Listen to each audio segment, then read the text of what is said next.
بسم اللہ الرحمن الرحیم۔ السلام علیکم ناظرین گرامی۔ آج کی ویڈیو میں ہم ذکر کرتے ہیں حضرت شاہ ولی اللہ محدث دہلوی رحمۃ اللہ علیہ کے بارے میں ہوں مرتضیٰ ملک۔ آپ سے گزارش ہے کہ ہمارے چینل ملک ٹائمز کو ضرور سبسکرائب کریں۔ مجدد الف ثانی رحمۃ اللہ علیہ اور ان کے ساتھیوں نے اصلاح امت کا جو کام شروع کیا تھا، حضرت شاہ ولی اللہ محدث دہلوی رحمۃ اللہ علیہ نے انہی نقوش پر اس کام کی رفتار کو تیز کر دیا۔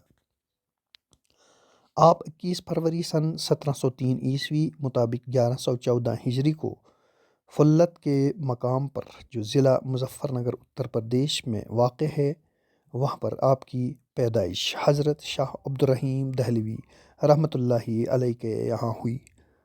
آبائی علاقہ آپ کا دہلی تھا، نسبی اعتبار سے آپ فاروقی اور سکنی لحاظ سے دہلوی اور فقہی اعتبار سے آپ حنفی ہیں۔ حضرت شاہ ولی اللہ محدث دہلوی رحمۃ اللہ علیہ نے 5 سال کی عمر میں تعلیم شروع کی اور 7 سال کی عمر میں قرآن کریم مکمل فرمایا۔ 7ویں سال کے آخر میں آپ نے فارسی اور عربی کے ابتدائی رسائل پڑھنا شروع کیے اور 1 سال میں ان کو مکمل فرمایا۔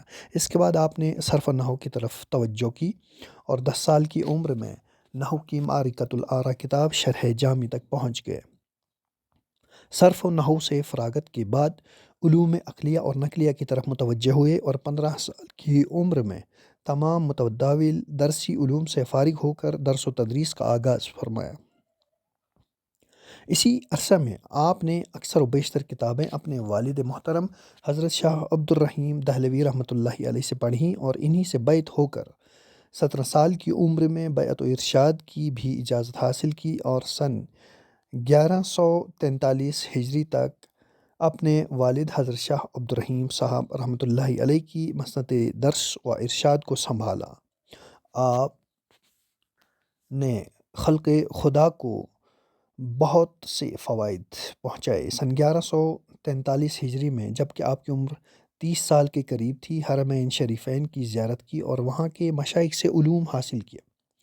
شیخ ابو طاہر محمد ابن ابراہیم کردی مدنی سے بخاری شریف کی سماعت فرمائی اور صحاح ستہ موطا امام مالک، مسند دارمی اور امام محمد رحمۃ اللہ علیہ کی کتاب الآثار کے اطراف ان کے سامنے پڑھے اور ان کے علاوہ شیخ عبداللہ مالکی رحمۃ اللہ علیہ اور شیخ تاج الدین حنفی رحمۃ اللہ علیہ سے بھی آپ نے فیض حاصل کیا۔ حرمین شریفین سے واپس آ کر اپنے والد کے بنائے ہوئے مدرسہ رحیمیہ میں درس و تدریس کا سلسلہ شروع کیا۔ انہوں نے مسلمانوں کو سیاسی حیثیت سے مضبوط بنانے کے لیے بادشاہوں اور امراء سے خط و کتابت بھی کی۔ چنانچہ احمد شاہ ابدالی نے اپنا مشہور حملہ شاہ ولی اللہ رحمۃ اللہ علیہ کے خط پر ہی کیا تھا، جس میں اس نے پانی پت کی تیسری لڑائی میں مرہٹوں کو شکست دی تھی۔ حضرت شاہ ولی اللہ رحمۃ اللہ علیہ نے سماجی اصلاح کے بھی کام کیے۔ مسلمانوں میں ہندوؤں کے اثر کی وجہ سے بیوہ عورتوں کی شادی بری سمجھی جانے لگی تھی۔ شاہ ولی اللہ محدث دہلوی رحمۃ اللہ علیہ نے اس رسم کی مخالفت شروع کی۔ اس طرح انہوں نے بڑے بڑے مہر باندھنے اور خوشی و غم کے موقع پر فضول خرچی سے بھی روکا۔ حضرت شاہ ولی اللہ امت کے کلیدی مسائل کو مستقبل کی نظر سے بھی دیکھتے تھے۔ انہوں نے مسلمانوں کے مختلف فرقوں کے اختلافات کو ختم کرنے کی کوشش کی اور اس پر زور دیا کہ اختلاف کی صورت میں انتہا پسندی کی جگہ اعتدال پسندی سے کام لیا جائے۔ انہوں نے تصوف کی بھی اصلاح کی اور پیری مریدی کے طریقوں کو غلط راستے سے ہٹایا۔ شاہ ولی اللہ رحمۃ اللہ علیہ کا ایک بڑا کارنامہ قرآن مجید کا فارسی ترجمہ ہے۔ اس وقت ہندوستان کے مسلمانوں کی علمی زبان فارسی ہوا کرتی تھی۔ قرآن چونکہ عربی میں ہے، اس لیے بہت کم لوگ اس کو سمجھ سکتے تھے۔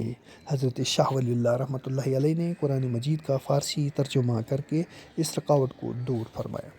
اس طرح سے زیادہ لوگ اسلام کی تعلیم سے واقف ہونے لگے۔ حضرت شاہ ولی اللہ رحمۃ اللہ علیہ ترجمہ قرآن کے علاوہ انہوں نے اور بہت ساری کتابوں کے آپ مصنف ہیں۔ یہ کتاب علم تفسیر، حدیث، فقہ، تاریخ اور تصوف پر ہیں۔ ان عالمانہ کتابوں کی وجہ سے وہ امام غزالی اور ابن حزم اور ابن تیمیہ کی طرح تاریخ اسلام کے سب سے بڑے عالموں اور مصنفوں میں شمار ہوتے ہیں۔ آپ کی سب سے مشہور کتاب حجت اللہ البالغہ ہے۔ امام غزالی کی احیاء العلوم کی طرح یہ کتاب بھی دنیا کی ان چند کتابوں میں سے ہے جو ہمیشہ قدر کی نگاہ سے دیکھی جائیں گی۔ ان کتاب میں حضرت شاہ ولی اللہ رحمۃ اللہ علیہ نے اسلامی عقائد اور اسلامی تعلیمات کی وضاحت فرمائی ہے اور دلیلیں دے کر اسلامی احکام اور عقائد کی صداقت کو ثابت کیا ہے۔ اصل کتاب عربی میں ہے لیکن اس کا اردو ترجمہ بھی ہو چکا ہے۔ حضرت شاہ ولی اللہ دہلوی رحمۃ اللہ علیہ نے اسلامی ریاست اور اس کے نظام کے بارے میں ایک انتہائی قیمتی اور منفرد کتاب ازالۃ الخفا عن خلافت الخلفاء فارسی زبان میں تالیف فرمائی۔ حضرت شاہ ولی اللہ رحمۃ اللہ علیہ کے سب سے بڑے صاحبزادے حضرت شاہ عبدالعزیز رحمۃ اللہ علیہ عربی اور فارسی کے انشا پرداز تھے۔ دوسرے صاحبزادے حضرت شاہ رفیع الدین رحمۃ اللہ علیہ کا سب سے بڑا کارنامہ اردو میں قرآن مجید کا پہلا ترجمہ۔ تیسرے صاحبزادے حضرت عبدالقادر دہلوی رحمۃ اللہ علیہ ہے۔ قرآن مجید کی اردو تفسیر موضح القرآن کے نام سے مشہور ہے۔ آپ کے چوتھے صاحبزادے حضرت شاہ عبدالغنی رحمۃ اللہ علیہ تھے جن کا شمار اپنے زمانے کے بڑے عالموں میں ہوتا ہے۔ حضرت شاہ ولی اللہ رحمۃ اللہ کی اولاد میں شاہ اسماعیل شہید کا مقام بھی بہت بلند ہے۔ آپ شاہ ولی اللہ رحمۃ اللہ علیہ کے چوتھے صاحبزادے شاہ عبدالغنی رحمۃ اللہ علیہ کے بیٹے تھے۔ تقویۃ الایمان آپ کی مشہور تصنیف ہے۔ حضرت شاہ ولی اللہ رحمۃ اللہ علیہ کی وفات 20 اگست 1762 عیسوی مطابق 1174 ہجری کو 59 سال کی عمر میں دہلی میں ہوئی۔ دہلی کے قبرستان مہدیان میں آپ کی تدفین ہوئی۔ آپ کا پیدائشی نام قطب الدین احمد ہے۔